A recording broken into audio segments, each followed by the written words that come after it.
Y a-t-il des compétitions interclubs qui sont organisées? On commence, oui, maintenant. D'après ce que vous êtes en train de nous dire, le Thaïlandais est très souriant et aime beaucoup s'amuser. Ils aiment s'amuser parce que c'est bien de s'amuser et de faire des sports, mais ils travaillent aussi. Oui, je le sais. Si nous parlions de vos distractions, et nous avons été amenés à parler du sport d'une façon plus générale, mais j'aimerais malgré tout que nous en revenions à vos distractions. Vous parliez de musique tout à l'heure. Or, nous savons que pour vous, la musique, ça n'est pas seulement en jouer, mais que c'est aussi en composer. Depuis quand est-ce que vous vous êtes intéressé à cet art? De composer ou de jouer? Je pense de jouer pour commencer. De jouer, j'ai commencé quand j'avais à peu près 15 ans à jouer. Et de quel instrument jouiez-vous à 15 ans? J'ai commencé à apprendre le saxophone. Et après, j'ai essayé un peu tous les autres instruments par curiosité. Et vous en êtes venu tout doucement à la composition?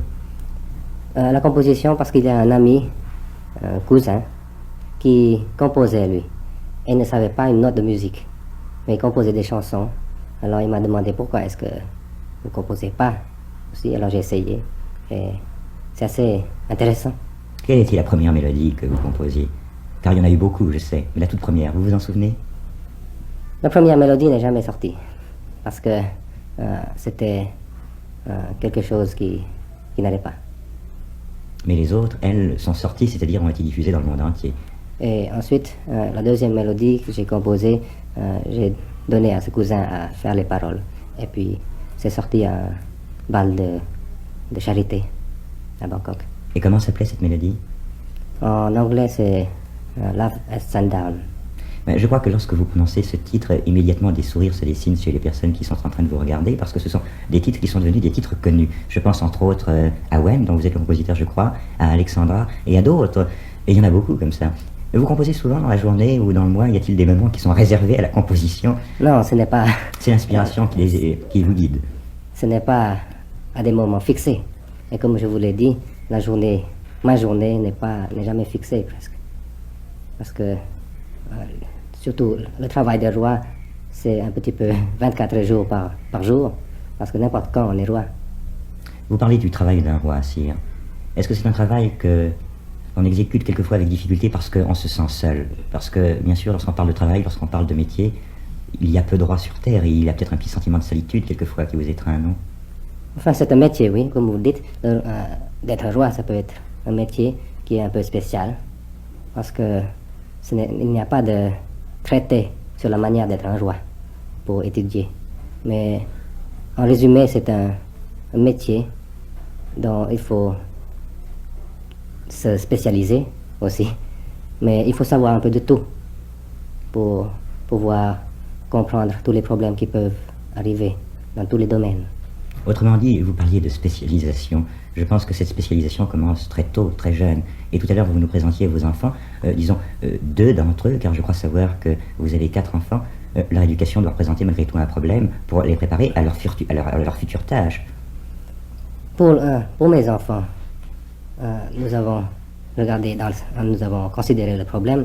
C'est un grand problème parce qu'ils doivent en même temps être des enfants ordinaires, c'est-à-dire qu'ils soient heureux, qu'ils soient souriants et qu'ils s'amusent, et qu'ils aillent à l'école, qu'ils apprennent leurs leçons.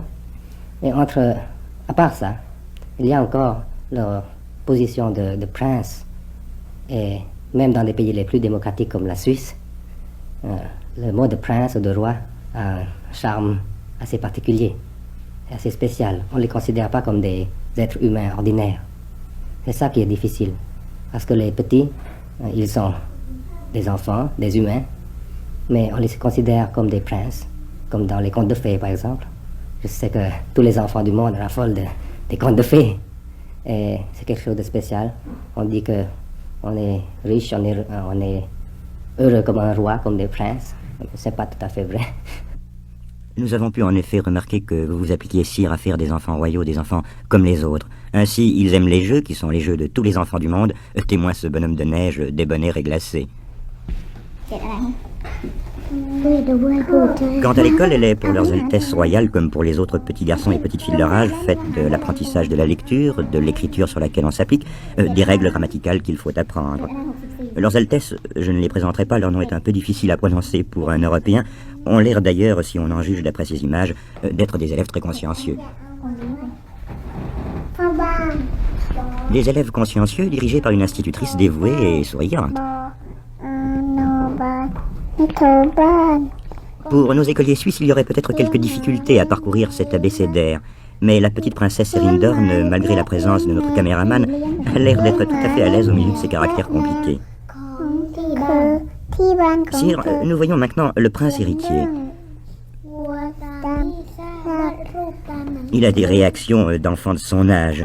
Mais pensez-vous qu'il soit déjà conscient de ses futures responsabilités, celles qui font de lui un roi? Les responsabilités, ça veut dire que on sache ce qui est bien, ce qui n'est pas bien. Les gens ordinaires peuvent avoir la loi, ils doivent